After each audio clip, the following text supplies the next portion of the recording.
Hello, I am Dr. Tanuja Kabir, working in Nadia District Hospital, West Bengal.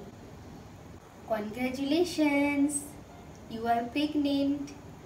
It is a magical word. Pregnancy is a wonderful journey of every woman's life. The most common and the most early symptoms of pregnancy is nausea and vomiting. It is also called morning sickness. But the morning sickness word is misnomer. কারণ এই nausea ফিলিংটা যে শুধু সকালেই হয় সেটা নয়, এটা সারাদিন ধরে দিনের যে কোনো সময় হতে পারে এবং 70% মহিলারা এটা ফিল করে থাকেন। এখন মায়েদের মনে তো কোশ্চেন জাগেই, এই নজিয়া এবং ভমিটিংয়ের কারণ কি? প্রেগনেন্সিতে মায়ের বডিতে এইচসিজি হরমোন অর্থাৎ হিউম্যান কোরিওনিক গোনাডোট্রপিন হরমোনের মাত্রা অনেকটাই বেড়ে যায় এবং এই হরমোন ব্রেনের ভমিটিং সেন্টারকে স্টিমুলেট করে এবং তার ফলেই এই নজিয়া এবং ভমিটিং ফিল হয়।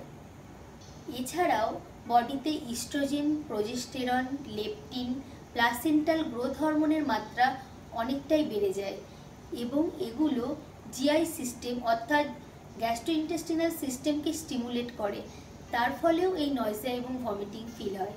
এই নজিয়া এবং ভমিটিং কি বাচ্চার কোনো ক্ষতি করে?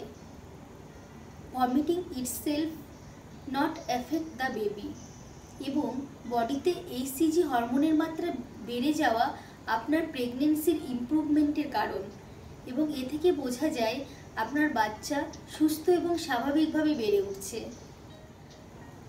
এই নজিয়া এবং ভমিটিংয়ের কারণে মায়ের কি কি কমপ্লিকেশন হতে পারে? এটা বিভিন্ন মায়ের ক্ষেত্রে বিভিন্ন রকমভাবে প্রেজেন্ট হয়, তবে মাইল্ড নজিয়া এবং ভমিটিংয়ের ক্ষেত্রে মায়েরা কিছু কমন টিপস মেনে চলতে পারেন।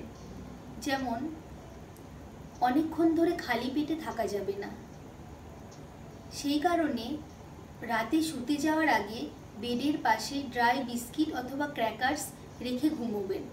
সকালে উঠে বেড থেকে নামার আগেই 3-4টে বিস্কিট খেয়ে তারপর বেড থেকে নামবেন। তার ফলে সারা রাত ধরে খালি পেটে থাকার ফলে স্টমাকে যে অ্যাসিড সিক্রেশন হয় সেটা অ্যাবজর্ব হয়ে যায়। তবে এক্ষেত্রে অয়েলি জাতীয় বিস্কিট অথবা বাটার বিস্কিট অ্যাভয়েড করাই ভালো। সারাদিন ধরে অল্প অল্প করে বারবার খেতে হবে। যেমন ধরুন, আপনি যদি আগে ব্রেকফাস্টে 3টে ব্রেড এবং 1টা ডিম খেতেন, এখন সেটা দুভাগে ভাগ করে প্রথমে 2টো ব্রেড 1টা ডিম খেলেন এবং 1 ঘন্টা পরে আর একটা ব্রেড খেলেন। এইভাবে খেতে হবে এবং তার সঙ্গে আপনার ডক্টরের পরামর্শ মতো অ্যান্টি ইমেটিক মেডিসিনগুলো খেতে হবে। কিছু কিছু মায়েদের ক্ষেত্রে ননস্টপ সিভিয়ার ভমিটিং হতে থাকে, এটাকে মেডিকেল টার্মে হাইপারেমেসিস গ্র্যাভিডেরাম বলা হয় এবং এই সিভিয়ার ভমিটিংয়ের ফলে মায়ের ডিহাইড্রেশন এবং সিগনিফিকেন্ট ওয়েট লস হয়ে থাকে। সেক্ষেত্রে ইমিডিয়েটলি আপনার অবস্টেটিশিয়ানকে ইনফর্ম করে তার চিকিৎসার ব্যবস্থা করতে হবে। এই ভিডিওটি আশা রাখি আপনাদের সাহায্য করবে। এরকম আরও কিছু জানতে ভিডিওটিকে লাইক এবং কমেন্ট করুন এবং সাবস্ক্রাইব বাটনে প্রেস করে সাবস্ক্রাইব করুন। Thank you. Have a healthy and good life with wonderful journey of pregnancy.